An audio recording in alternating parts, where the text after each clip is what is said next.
Tentara Republik Nasional atau NRA disebut sebagai pelaku peledakan bom mobil yang menewaskan Putri Alexander Dugin, sekutu dekat Presiden Rusia Vladimir Putin.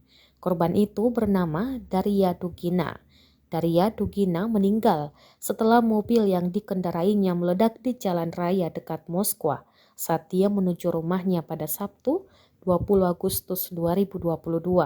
Diyakini bahwa ayahnya, filsuf Rusia Alexander Dugin, yang juga dikenal sebagai otak Putin, kemungkinan target utama serangan tersebut.